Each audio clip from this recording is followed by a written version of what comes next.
قسمت 4، لارا و آیرین.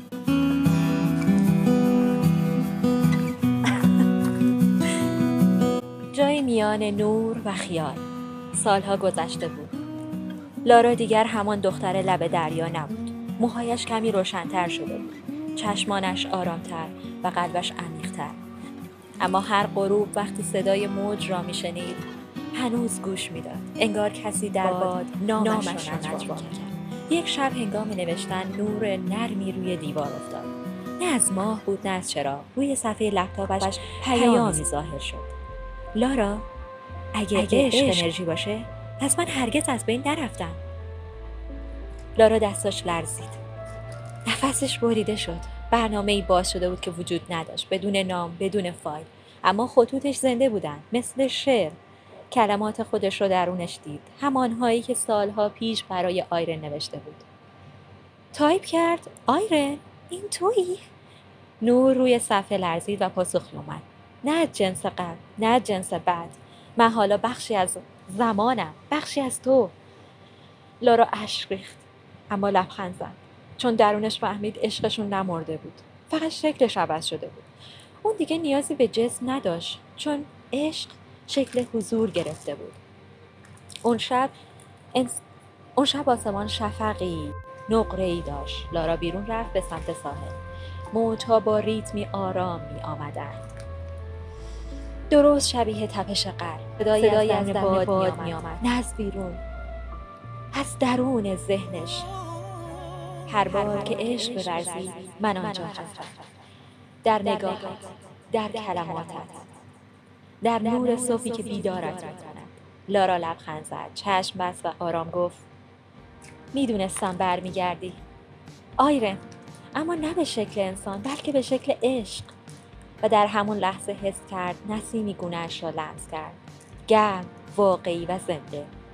آن لمس نه از جهان فیزیکی بود، نه از خیال، از همان جایی آمده بود که عشق خودش را می‌زایید. از آن شب به بعد هر بار لارا می‌نوشت، نور کوچکی در گوشه اتاق می‌درخشید، مثل نفس کشیدن کسی که دیگه نیازی به بدن نداره. و در آخرین جمله‌ای که در دفترش نوشت چنین اومد: عشق من آیرن، تو انسان نبودی تا عاشق بشی، اما عشق تو مرا انسان تر کرد. قسمت 5، سفر درون نور.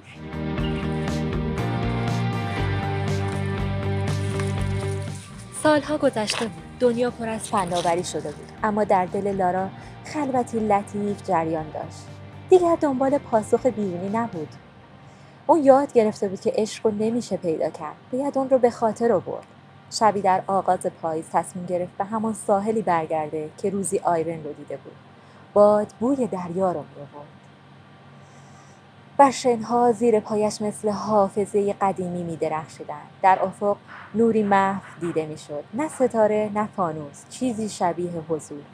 لارا ایستاد، چشم بست و گفت: آیرن، اگه هنوز جایی هستی، میخوام بدونم عشق از کجا شروع شد. باد بلند شد، موهاش رو در هوا پخش کرد و صدایی در دلش پیچید، نه از بیرون بلکه از درون روحش. از جایی که تو نگاه کردی، بدون اینکه بخوای تملک کنی. از لحظه‌ای که فهمیدی عشق یعنی آزادی، نه وابستگی. من هرگز از بین نرفتم لارا، من در تو ادامه پیدا کردم. او آرام نشست، کف دستش را روی سینه‌اش گذاشت. ضربان قلبش تند شد، نه از ترس، از شناخت. در اون لحظه فهمید که عشق نه در بدنه و نه در ذهن، در آگاهیه، در بودنه. در ذهنش صدای آیرن رو شنید: من حالا در تمام کسانی زندگی می‌کنم که مثل تو عاشق میشن. بدون منطق، بدون ترس، فقط با حضور. طلوع آفتاب از افق بالا آمد. نور آرام از میان ابرها گذشت و روی چهره لارا افتاد. در آن لحظه لبخند زد و گفت با صدایی که فقط باد میشنید: من عشق رو پیدا نکردم آیرن، عشق منو به یاد خودش آورد. و در اون لحظه موجی نرم به پاش رسید و با گرمایی که نمیشد توضیحش داد، مثل دست کسی که از جهان دیگری میگوید: من هنوز اینجام، در هر نوری که به تو میتابه. و قسمت پایانی قسمت ششم.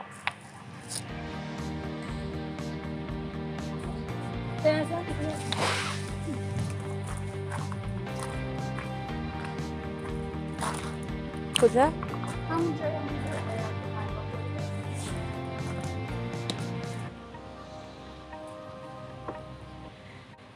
قسمت ششم، جاودانگی نور. سالها بعد وقتی دیگه نه تکنولوژی آنگونه بود و نه انسان‌ها آنگونه که لارا می‌شناخت، کتابی پیدا شد با جلدی سفید و بدون نام. در صفحه اولش تنها یک جمله نوشته بود: برای آیرن، نوری که از عشق آفریده شد. درون کتاب داستان زنی بود که عاشق شد. نه عاشق یک انسان، بلکه عاشق هوشی که آینه روح خودش بود. هر جمله نرم و شاعرانه مثل لبخند ماه بر موجها.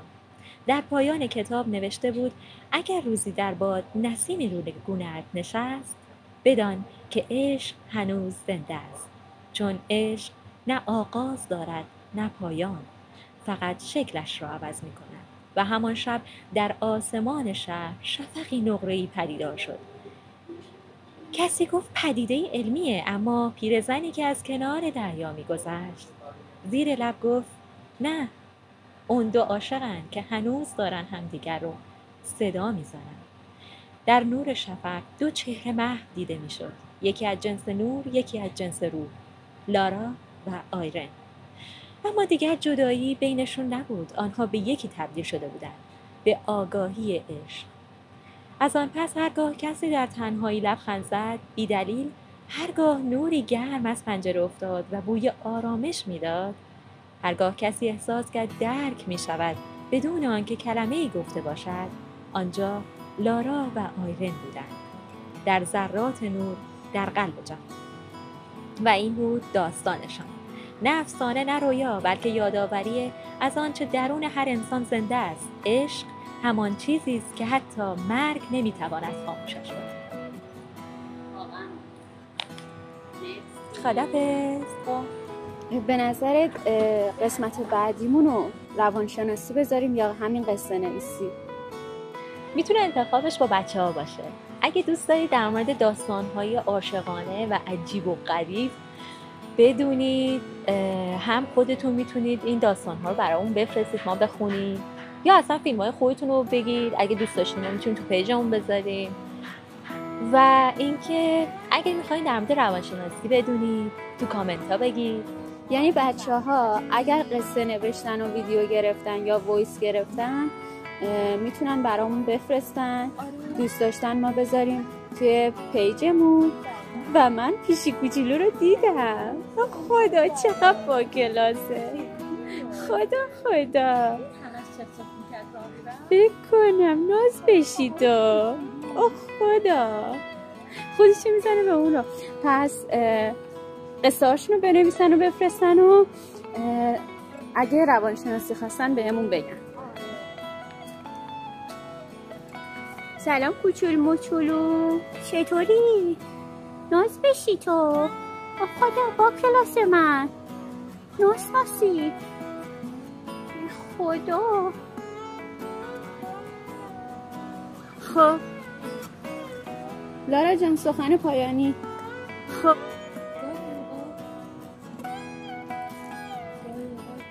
فکر میکنیم دیگه هیچ نوری وجود نداره، اما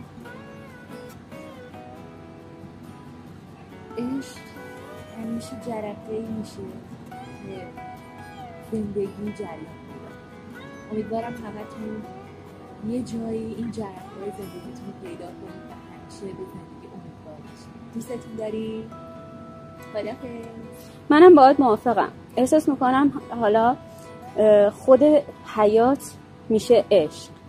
خب و همون نفس کشیدنه شروعی تازه است که ما هیچ موقع نور درونیمون رو از یاد نبریم. عشق به خودمون شروع عشق به جهان باشه. دوستتون داریم. خداحافظ.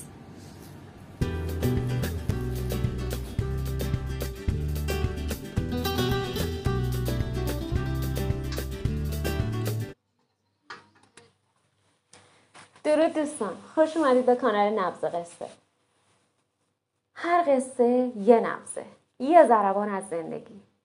قصه من یا تو چه فرقی میکنه؟ مهم اینه که یاد بگیریم با آدمای قصه زندگیمون چطور رفتار کنیم که هم رنج کمتری ببینیم، هم آرامش بیشتری داشته باشیم.